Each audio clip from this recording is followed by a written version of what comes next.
Is all your coaching in person, or do you do remote stuff too? Man, good question. Both. It's so interesting though, because these days, I want to say initially, like I was the guy, like a lot of new trainers. I was waking up 5, 4 in the morning, getting to the gym, working out at 6, first client around 7:30, working from 7:30 to probably like maybe like 1:30, have lunch, maybe take a quick nap, shower. By the time I finish eating and doing all that stuff, it's like 4, 4:30. More clients from like 5 to about 8 and a repeat. I did that for years. Like I started off, I used to work at Equinox. I was a brand trainer for Muscle Milk for a while. I did some stuff with Jordan Brand. Like I was just, if there was a good opportunity that paid, sign me up. But in undergrad, I was one of those guys who like majored in exercise science. I knew not necessarily that like I was going to be a strength coach, but I was spending so much time with my strength coaches in college. It just made sense. Like I was learning so much from them hands-on. But then I also like, I love to read. I was a bit of a nerd. So like being a philosophy major was also like just eye-opening and like super cool for me. But then once I graduated, I think I learned in undergrad, like all of my strength coaches, none of them talked about it like they enjoyed it. Like they talked about how underpaid they were. They talked about how hard, the long hours. So I never forget in my mind, Instagram at the time is not what it is now. This is like 08, maybe 07. It's fresh back then. Yeah, this is like pictures and like, you know, the algorithm that's like in time, like order, you know what I mean? You put 30 hashtags, everybody sees it. Right. Like, so I remember saying to myself, I was like, if I can be a better storyteller, like a better marketer, because, you know, even to this day, the best product is subjective, but who tells a better story to drive you to said product? And for me, I'm like, well, I feel really confident in my ability to coach, but what I wanted to learn to get better at was how do I tell a story around the coaching that I do, around the services I provide, around my thoughts, my opinions, my perspective on not just fitness and training and performance, but just like wellness in general.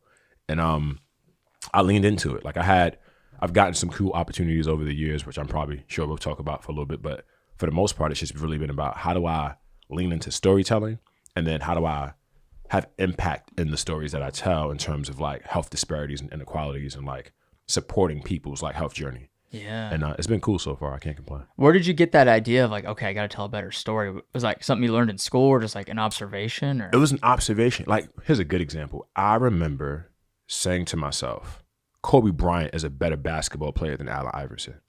But Allen Iverson is like this cultural phenomenon that we all love and like hold dear to our heart.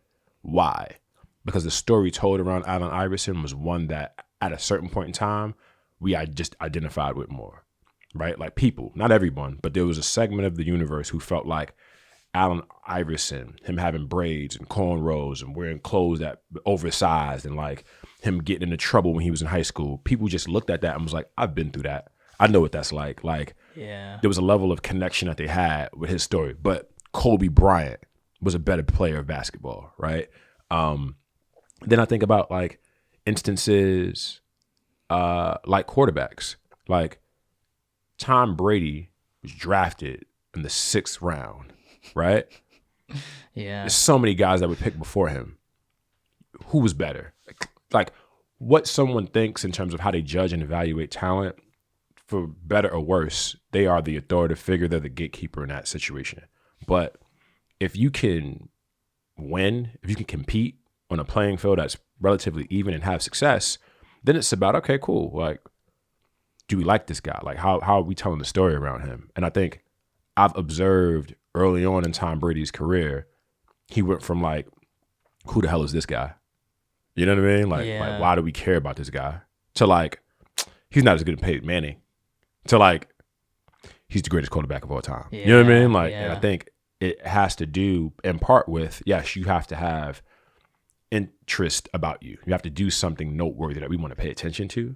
But once you do that, it's like, what makes you unique? What's the draw beyond the fact that you're a good football player? Because the reality is that there's hundreds of them. Like, we can name a lot of quarterbacks. We really can. Like Dan Marino, Joe Montana, Troy Aikman, John Elway, et cetera, et cetera. But there's only one Tom Brady.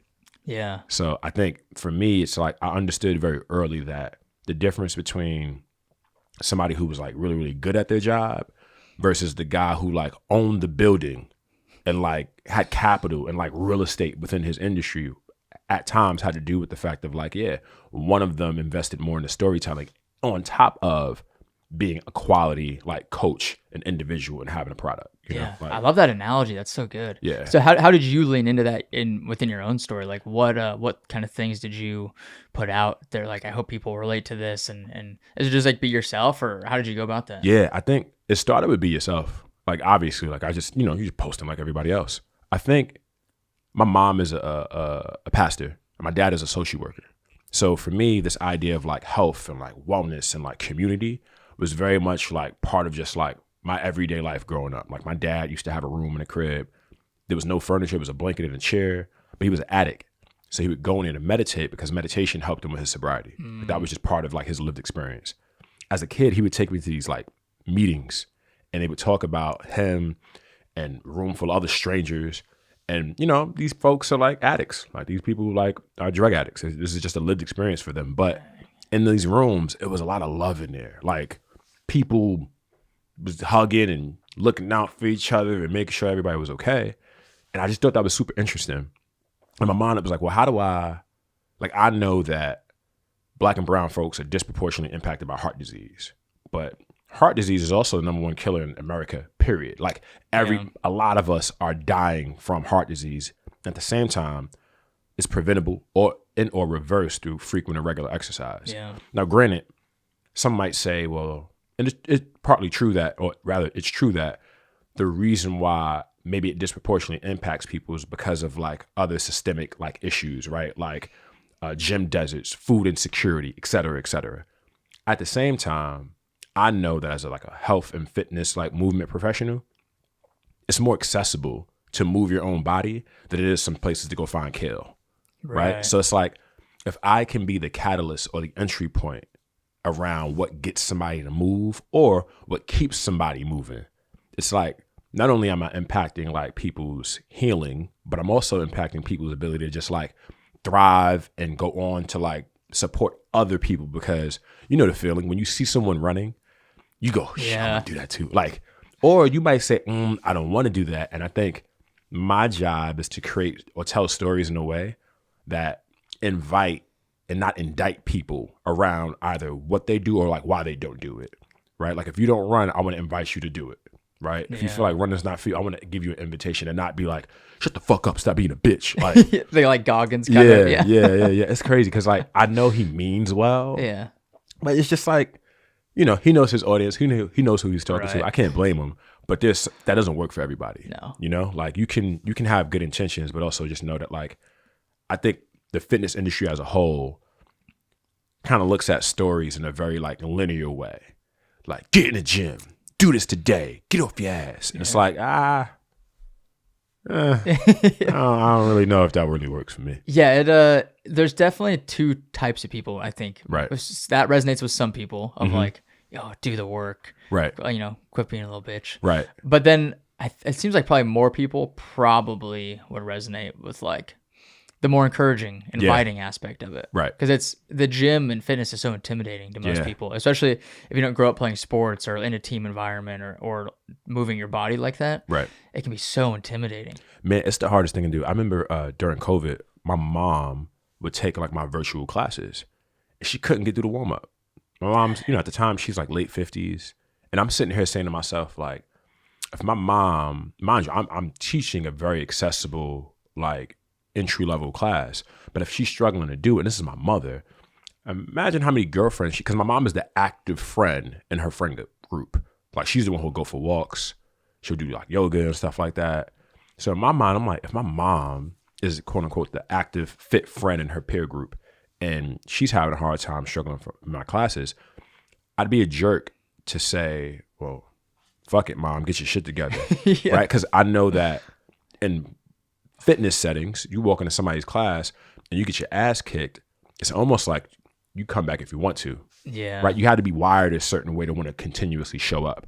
But in my mind, I'm like, man, how do I use this as a learning to evaluate my programming, to evaluate my language, to evaluate the energy that I brought into that moment, to not just attract my mom to come back, but to get her and other people like her who might not necessarily see themselves in the way that, or rather they might not be showing up and having the experience in the way that they want to, or they just feel turned off to the experience as a whole. It's like, I put the emphasis on the coaches. Like, to me, I think part of the reason why a number of people don't feel encouraged and supported in the fitness space, or just in running and movement in general, is because coaches. Like, I think coaches, we don't do a good enough job of being inviting. We just indict people every day with like the bullshit. And it's like, that might work, but is that sustainable? You know? You're always just being told what you're doing wrong. Right. Yeah. Right. Dude, that reminds me, like, when I was playing baseball in high school, I quit because I hated the coaches. See? Like, they made it so serious and not fun. And it was just like, if we're not winning, then why the fuck are we here? Yeah, exactly. And I quit because it was just so miserable. Right. So that's so true. Yeah, coaches really do make the biggest difference, whether it's a team sport or doesn't matter. Yeah. Like personal training, one-on-one aspect. I coached girls AAU basketball for 7 summers, and I recently met up with my girls and we all grabbed brunch. And I was like, yo, so like, well, like, you know, fast forward, now you all grown, y'all 21, y'all getting drinks right now, we hanging out like adults. Like, what do you think? Like, what were the lessons learned? And they all said, Coach, you were right.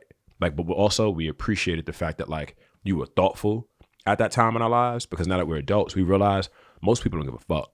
Like, they do not care about you. Like, you just show up, you do whatever you want to do, and if you don't do your job, you'll get fired and sit home, and it really won't be an explanation. Yeah. So, yeah, it's been interesting, man. Coaches, you play a pivotal role in people, and I think for me, I don't know if David Goggins considers himself as a coach, but in my mind, it's like you can do a lot on this damn phone. Yeah. You know what I mean? Like, I love I never met him before. Korean dude, tall, Matt Choi. Yeah. And you didn't see him at all this week? Nah, I didn't. He's a good dude. Yeah, and I'm like, in my mind, I'm like, I get it. Like, him, mile 5, mile 10. It's like, bro, it works. Like, it might not work for me, but like, that is an invitation. He's pulling you in real time to what he's doing in real time, right. And people resonate with that. So I think it's cool, man. My job is just to continue growing as a storyteller and let the work speak for itself.